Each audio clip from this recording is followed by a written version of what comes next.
Government school పిల్లలకి ఇలాగా uniform ఇస్తున్నారు కదండి. అయితే యూనిఫామ్ స్టిచ్ చేయించిన తర్వాత మిగిలిన క్లాత్ని వాళ్ళు అంటే కొందరు ఈ విధంగా రీయూజ్ అయితే చేస్తున్నారు. అదేంటి అన్నది ఆ టిప్ కూడా మీతో షేర్ చేస్తున్నాను. మీలో చాలామందికి నచ్చుతుంది డెఫినెట్గా. లాస్ట్ వరకు చూసి వీడియో నచ్చితే కనుక లైక్ చేయడం, షేర్ చేయడం మర్చిపోవద్దు.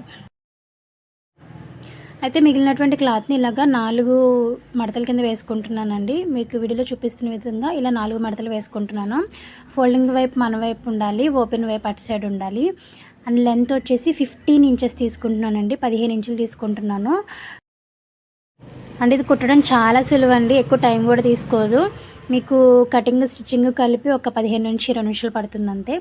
ఇలా 15 ఇంచెస్ లెంత్ తీసుకున్న తర్వాత ప్రక్క మెడ వచ్చి 3 ఇంచెస్ తీసుకున్నాను. అలాగే షోల్డర్ ఏమో భుజం వచ్చి 2.5. మామూలుగా అయితే మనం ప్రక్క మెడ 2.5 తీసి భుజం 3 తీస్తాం కదా. ఇదేంటంటే మనకి బయటకు కనిపించకుండా కొంచెం వెడల్పు ఉండాలి కాబట్టి రివర్స్ తీసుకోవాలి.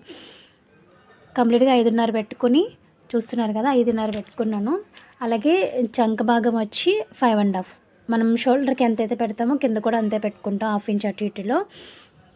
ఇలా ఒక లైన్ డ్రా చేసేసుకుంటున్నాను మనకి ఈవెన్గా రావడం కోసం. సో ఇక్కడ 3 ఇంచెస్ వచ్చి నేను ఇది తీసుకున్నాను.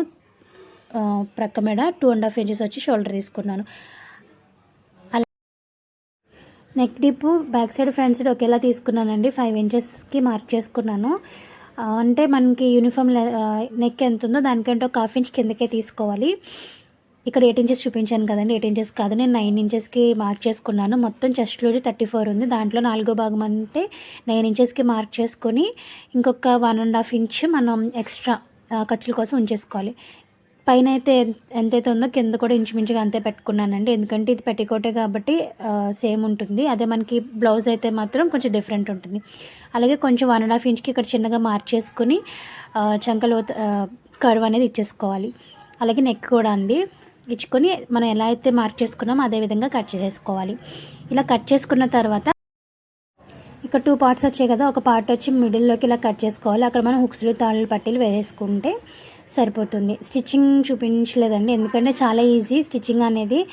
ఏంటంటే భుజాలు అతికేసుకున్న తర్వాత 2 సైడ్లు చంక భాగం గోరంచు మడత వేసుకోవాలి. అలాగే నెక్ కూడా అంతే అండి, బ్యాక్ సైడ్ ఫ్రంట్ సైడ్ కూడా గోరంచు మడత అంటాం కదా, అలా వేసుకుని కింద వైపు కూడా అంతే మడత వేసుకుని హుక్స్లు పట్టి తాళ్ళు పట్టి అతికేసుకోవడమే. అలాగే సైడ్ ఖర్చులు వేసుకోవాలి, లూజ్ చూసుకుని ఖర్చులు వేసుకుంటే సరిపోతుంది. ఇదిగోండి ఈ విధంగా స్టిచ్ చేసుకోవాలి. స్టిచ్చింగ్ ఈజీనే అర్థమవుతుంది అన్న ఉద్దేశంతో నేను చూపించలేదండి. మొత్తం ఈ ఆర్మ్ హోల్ అలాగే ఈ నెక్ భాగం అంతా కూడా ఇలాగా చిన్న గోరంచు మడత వేసుకొని సైడ్స్ మనం ఖర్చులు వేసుకోవాలి. నేను ఖర్చులు కూడా ఎక్స్ట్రానే వేసాను, అంటే తను కట్ మెజర్మెంట్ ఇవ్వలేదు, అందుకని చెప్పి నేను కొంచెం ఎక్స్ట్రా వేసుకొని అవసరం లేదు. ఒక 1.5 ఇంచ్ అలా ఉంటే సరిపోతుంది. అండ్ అలాగే హుక్స్ పట్టి తాళ్ళు పట్టి తెలుసు కదా, హుక్స్ పట్టి వచ్చేసి మనం పైకి కనిపించేలా పెట్టుకుంటాము, తాళ్ళు పట్టి. అండ్ హుక్స్ పట్టి వచ్చేసి లోపలికి ఫోల్డ్ వేసుకుంటాము. దీనికి హుక్స్ వేసుకుంటే సరిపోతుంది.